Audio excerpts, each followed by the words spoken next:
आज यीशु मसीह के पास बहुत से लोग आना चाहते हैं। बहुत से लोगों के पास बहुत सी ज़रूरतें हैं। हर कोई पाना चाहता है। यीशु मसीह के वक्त में भी बहुत से लोग पाना चाहते थे। बहुत लोग बिना मांगे पा गए, लेकिन बहुत लोगों ने खुदा ने देना चाहा फिर भी वो नहीं ले पाए, क्योंकि वो झुकना नहीं चाहते थे, वो टूटना नहीं चाहते थे, वो अपनी खुदी का इनकार नहीं करना चाहते थे। यीशु मसीह देने के लिए है। उसने बाइबल में साफ वादा किया है, मांगोगे तो तुम्हें दिया जाए, ढूंढोगे तो तुम पाओगे, खटखटाओगे तो तुम्हारे वास्ते खोला जाए। हम मांगते ही नहीं हैं, इसलिए मिलता नहीं है। ढूंढते नहीं हैं, इसलिए पाते नहीं हैं। खटखटाते ही नहीं हैं, कैसे खुलेगा? आइए, आज की जरूरत यही है।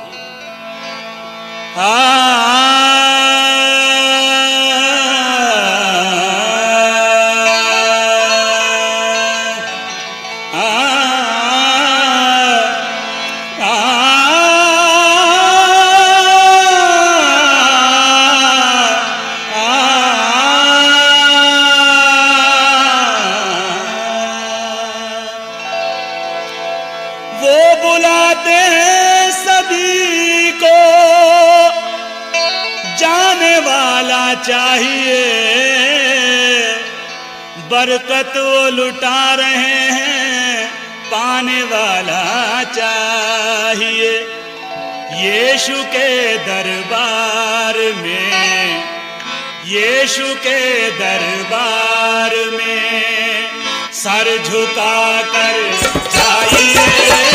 यीशु के दरबार में सर झुका कर जाइए। यीशु के दरबार में सर झुका कर जाइए। यीशु के दरबार में सर झुका कर जाइए। यीशु के दरबार में। देखिए, यीशु मसीह कहीं और जा रहे हैं, किसी और को चंगाई देनी है। तभी एक औरत जो 12 साल से बीमारी में थी, वो चुपके से ये सोचती है कि अगर मैं यीशु मसीह के कपड़ों को छू लूंगी तो मुझे चंगाई मिल जाएगी, मैं अपनी बीमारी से अच्छी हो जाऊंगी। वो औरत आती है, चुपके से कपड़ा छूती है और वाकई चंगी हो जाती है। यीशु मसीह जान जाते हैं कि मुझे किसी ने छुआ। वो कहते हैं, कौन है जिसने मुझे छुआ? वो औरत डरती और कांपती भी आती है और कहती है, मैंने तुझे छुआ। यीशु मसीह बोलते हैं, जा, तेरे ईमान ने तुझे अच्छा कर दिया। अजीजों, वो औरत जिसकी बीमारी लाइलाज थी, वो उस बीमारी में अपना सारा रुपया गंवा चुकी थी। अब मुफ्त में चंगाई पाकर, अब मुफ्त में अच्छी होकर जब अपनी गांव में, अपनी गलियों में, अपनी बस्ती में गई होगी, उन हकीमों ने, उन तबीबों ने देखा होगा, लोगों ने देखा होगा। वो हैरत से पूछ रहे होंगे, अरे तू कैसे अच्छी हो गई, तुझे किसने अच्छा किया? वो यही नहीं कह रही होगी, वो यही कह रही होगी, यीशु के दरबार में सर झुका कर जाइए। यीशु के दरबार में सर झुका कर जाइए। यीशु के दरबार में सर झुका कर जाइए। यीशु के दरबार। एक बार एक और औरत ऐन ज़िना के वक्त पकड़ी गई। समाज के बड़े बड़े धर्म के ठेकेदारों ने उस पर तोहमत लगाई और यीशु मसीह की आजमाइश करने लगे और पूछने लगे, हे उस्ताद, हमारी शरीयत में लिखा है ऐसी औरत को तो पत्थरों से मारना चाहिए, बता हम क्या करें? यीशु मसीह ने कुछ नहीं कहा, बल्कि जमीन पर बैठकर लिखने लगे और कहा, तुम में से जो भी बेगुनाह हो वो पहला पत्थर मारे। एक एक करके सारे चले गए, किसी ने भी पत्थर नहीं नहीं मारा, यीशु मसीह अकेला रह गया। उसने औरत से कहा, किसी ने तुझे सजा नहीं दी, जा मैं भी नहीं देता। वो औरत जब अपनी गलियों में गई होगी, अपने लोगों में गई होगी, अपने मोहल्ले में गई होगी, अपने अजीजों में गई होगी, वो लोगों से जब कह रही होगी, देखो मेरे गुनाह माफ हो गए, लोगों ने कहा होगा तूने क्या करा, तू कैसे गई? उसने कहा जाओ, तुम भी जाओ, लेकिन ऐसे यीशु के दरबार में सर झुका कर जाइए, यीशु के दरबार में सर झुका कर जाइए, यीशु के दरबार। एक फरीसी के घर में दावत थी, यीशु मसीह बैठे हुए थे, उसके चेले बैठे हुए थे। अचानक एक औरत, जो एक गली की नहीं, एक कॉलोनी की नहीं, बल्कि पूरे शहर की बदनाम औरत थी, वो अंदर आई। उसे किसी ने नहीं बुलाया था, वो किसी से कुछ नहीं बोली, वो घर के मालिक से कुछ नहीं बोली, वो लोगों से कुछ नहीं बोली, वो यीशु मसीह से भी कुछ नहीं बोली। चुपचाप आई, यीशु मसीह के पैरों के पास बैठ गई, अपने आंसुओं से उसके पैर भिगोने लगी, अपने बालों से उसके पैर पोंछने लगी। उस औरत से यीशु मसीह ने कहा, जा तेरे गुनाह माफ हुए। घर के मालिक ने यीशु मसीह के ऊपर शक किया। उसने मन ही मन सोचा, अगर ये आदमी रास्तबाज होता तो पहचान जाता कि ये औरत कौन है जो इसे छू रही है। यीशु मसीह जो मन की बातों का जांचने वाला है, उसने उससे कहा, मुझे तुझसे एक बात कहनी है। कौन?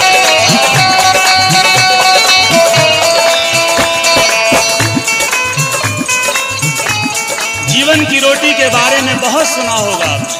कहाँ है वो जीवन की रोटी? आसमान पर नहीं है जो चढ़ के लानी पड़े, जमीन के नीचे भी नहीं है कि गहराई तक जाना पड़े। वो जीवन की रोटी जो मसीही हैं उनके घरों में तो है ही है, बल्कि समाज के और लोगों के घरों में भी वो जीवन की रोटी मुफ्त में दी जाती है। लेकिन मैंने और आपने उस जीवन की रोटी की कद्र करना छोड़ दी है। इसीलिए मेरे और आपके बच्चे आज शाहरुख खान को तो जानते हैं कि वो कैसा है, लेकिन मेरे और आपके बच्चे ओबेद को नहीं जानते कि वो कौन था। मेरे और आपके बच्चे अजय देवगन को जानते हैं कि वो कैसा है, लेकिन मेरे और आपके बच्चे ईशे को नहीं जानते, अब शालोम को नहीं जानते, अरे किसी को भी नहीं जानते। मेरे और आपकी लड़कियां आज नाओमी को नहीं जानती, मेरी और आपकी लड़कियां आज ओरपा को नहीं जानती। वो श्रीदेवी को जानती हैं कि वो कौन है, कैसी है, कैसे जानेंगी? क्योंकि ये नाम तो बाइबल के अंदर है, और बाइबल जीवन की पुस्तक को मैंने और आपने पढ़ना ही छोड़ दिया। इसीलिए आज हमारे बच्चे उस कलाम को नहीं जानते और उनकी जिंदगियां बर्बादी की तरफ बढ़ रही हैं। आप बाइबल को सजा कर मत दिखालों पर रखो, आप बाइबल को सजा कर मत दिखालों पर रखो। है यही जीवन की रोटी, है यही जीवन की रोटी, खा सको तो खाइए, है यही जीवन की रोटी, खा सको तो खाइए, है यही जीवन की रोटी, खा सको तो खाइए, है यही जीवन। बाइबल कहती है, और जो हुक्म मैं आज तुझको सुनाता हूँ वो तेरे मन में बनी रहे, तू इन्हें अपने बाल बच्चों को समझा कर सिखाया करना। घर में बैठते, राह में चलते, लेटते, उठते इनका बयान किया करना, और इन्हें अपने हाथ पर निशान करके बांधना। ये तेरी आंखों के बीच टीके का काम दें, और इन्हें अपने घर के भीतर की बाजुओं पर और चौखों पर और दीवारों पर लिखना। अरे मेरे प्यारों, मैंने और आपने आज उस सब कुछ छोड़ दिया। इसीलिए आज वो बरकतें जो मेरे और आपके घरों में होनी चाहिए नहीं मिलती। करिए, है यही जीवन की रोटी, है यही जीवन की रोटी, खा सको तो खाइए, है यही जीवन की रोटी, खा सको तो खाइए, है यही।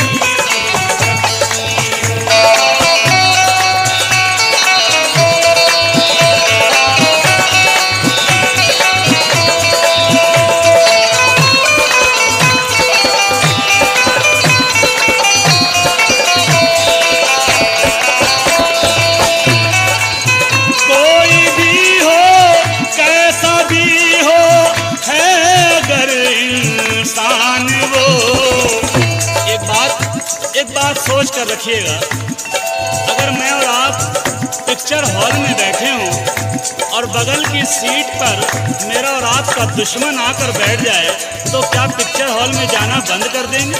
क्या पिक्चर से उठ के चले जाएंगे?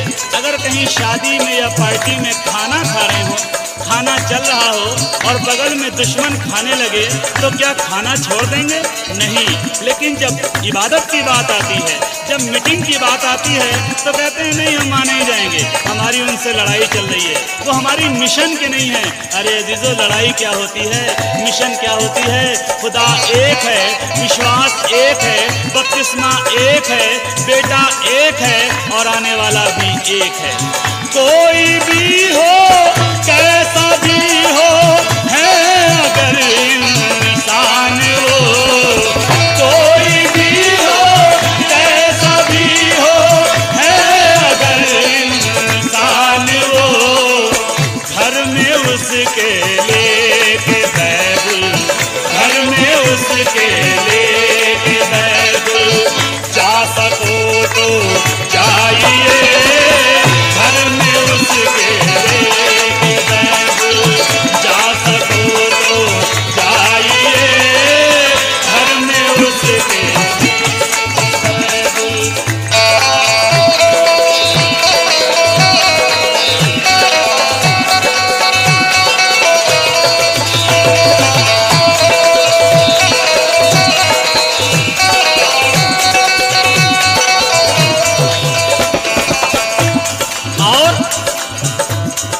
जब खुदा ने कोई फर्क नहीं रखा, बाइबल कहती है वो धर्मी पर भी सूरज उगाता है, अधर्मी पर भी सूरज उगाता है, धर्मी के खेत में भी बारिश होती है, अधर्मी के खेत में भी बारिश होती है।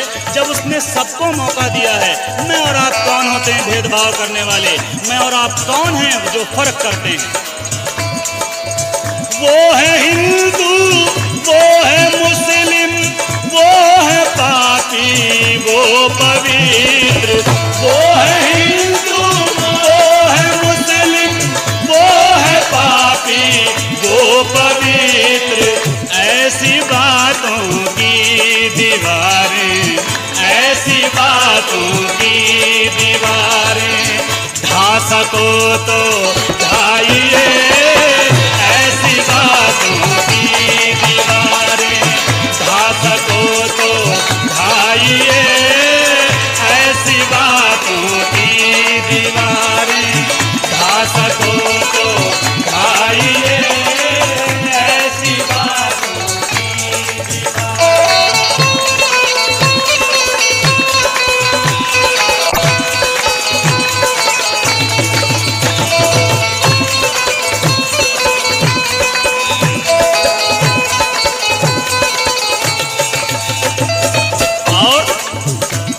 अगर आप चाहते हैं आसमान पर फरिश्ते खुशी मनाएं और फरिश्तों को खुशी मनाते हुए देखकर मेरा और आपका खुदा खुश हो, और जब खुदा खुश हो तो मैं और आप जो मांगें वो पालें, तो ये काम करना पड़ेगा।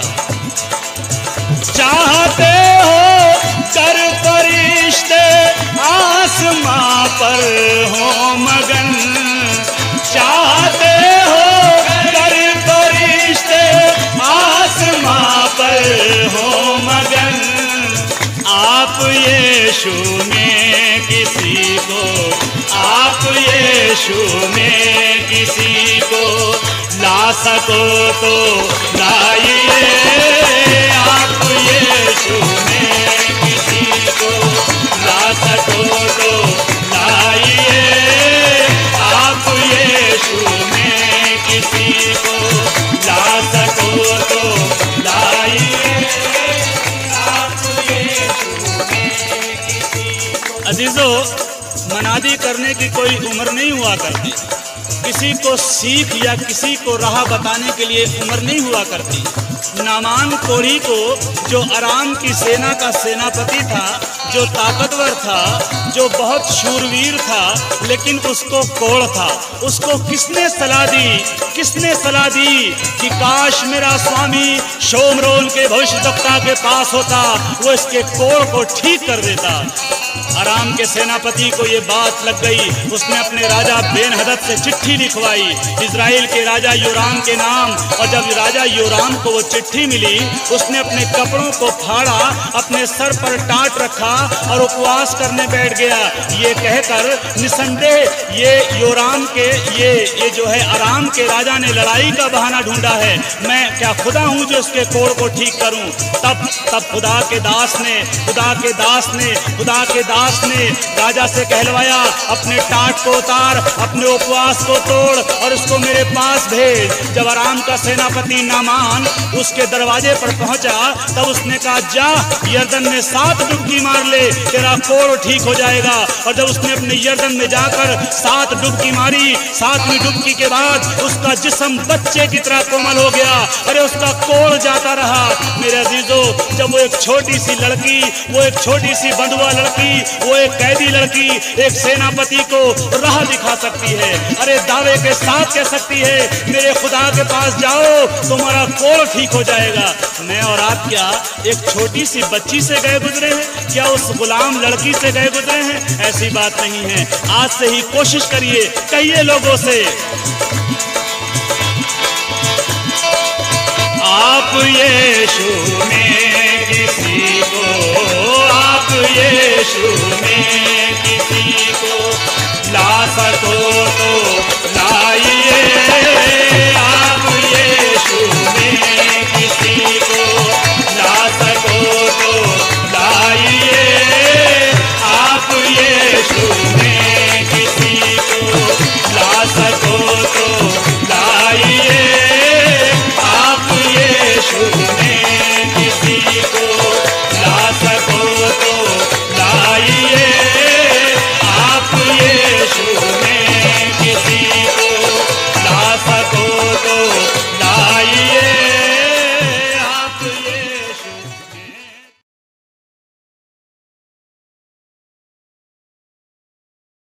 यहोवा मेरा चरवा, कोई कमी मुझे ना है, मेरे साथ यहोवा निसी, मेरी जंग वो लड़ता है। यहोवा मेरा चरवा, कोई कमी मुझे ना है, मेरे साथ यहोवा निसी, मेरी जंग वो लड़ता है। यहोवा मेरा चरवा, कोई कमी मुझे ना है, मेरे साथ यहोवा निसी, मेरी जंग वो लड़ता है। वो गढ़ मेरा, मेरी चट्टा, मुझे खौफ किसी का नहीं,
सॉन्ग बहुत जबरदस्त है। इसको अकेला अकेला भी गाओ बिना म्यूजिक के, ताकि लोगों को वर्डिंग समझ आए।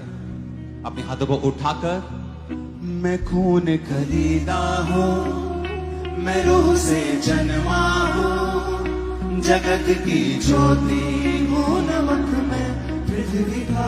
सब गाओ फिर से। मैं खून खरीदा हूँ, मैं रूह से जन्मा हूँ, जगत की ज्योति हूँ, नमक में पृथ्वी का। फिर से कहो मैं नमक हूँ पृथ्वी का। मैं लहू से जन्मा हूँ, मैं रूह से जन्मा हूँ, जगत की ज्योति। फिर से कहो नमक में पृथ्वी का। मैं खून खरीदा हूँ, मैं रूह से जन्मा हूँ, जगत की ज्योति हूँ, नमक में पृथ्वी का। मैं खून खरीदा हूँ, मैं रूह से जन्मा हूँ, जगत की ज्योति हूँ, नमक में पृथ्वी का। यहोवा के हाथों की रचना में हूँ, जयवंती हो गई सदा मैं चलूं, मेरी रगों में यीशु का लहू, हर पल में तारीफ इसकी करूं। यहोवा के हाथों की रचना में हूँ, जयवंती हो गई सदा मैं चलूं, मेरी रगों में यीशु का लहू, हर पल में तारीफ इसकी करूं। सब बातें मिलकर मेरे लिए भलाई पैदा करे, सब बातें मिलकर मेरे लिए भलाई पैदा करे, सब बातें मिलकर मेरे लिए भलाई पैदा करे। जो कुछ आप अपने मुंह से बोलते हैं, जो कुछ वही आपके साथ होता है। जो कुछ आप बोलते हैं वही होता है। चाहे बाइबल में लिखा है कि उसके कोड़े खाने से तुम चंगे हो चुके हो, लेकिन अगर तुम ये अपने लिए नहीं बोलोगे तो वचन तुम्हारे जीवन में तब तक पूरे नहीं होंगे। अगर वचन कहता है कि सब बातें मिलकर भलाई को पैदा करती हैं जो मसीह यीशु से प्रेम करते हैं, अर्थात वो जो उसकी इच्छा के अनुसार बुलाए गए हैं, अगर तुम इन वचनों को अंगीकार नहीं करोगे, डिक्लेयर नहीं करोगे अपनी लाइफ के ऊपर, तो ये पूरे नहीं होंगे। फिर से अपने हाथों को उठा के बोलो, सब बातें मिलकर मेरे लिए भलाई।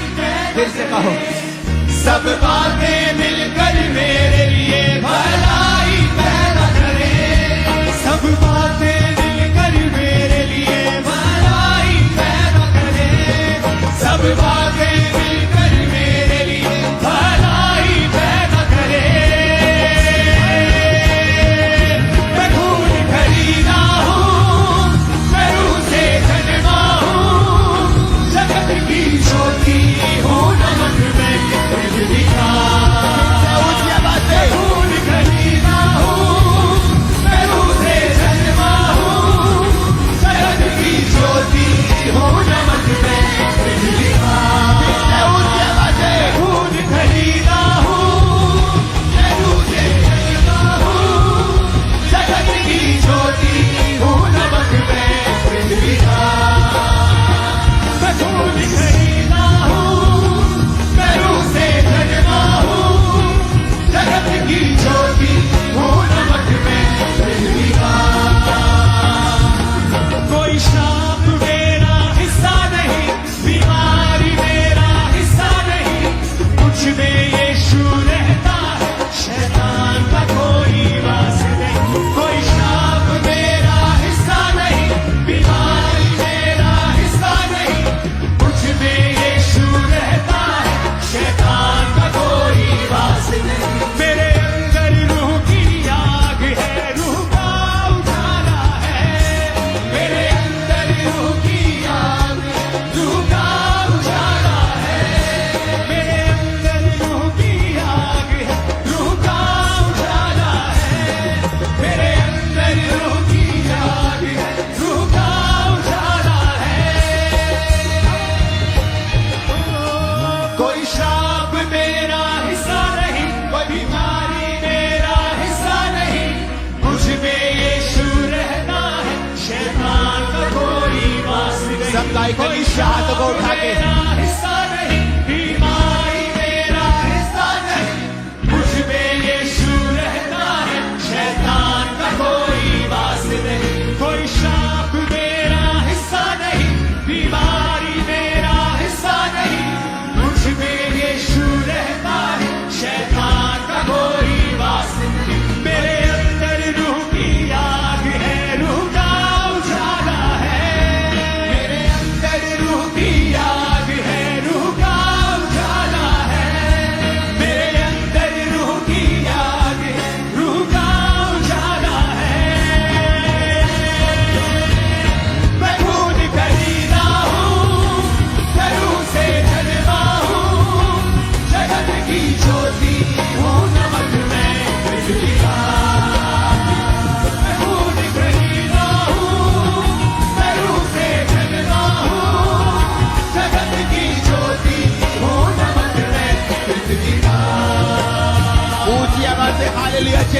मरेगा ऊंची आवाज में, नहीं नहीं ये ऊंचा नहीं मरेगा ऊंची आवाज में। हालेलुया चिल्लाओ जरा, हर साथ, हर क्वायर, हर होंठ, हर कलीसिया हालेलुया बोले ऊंची आवाज में।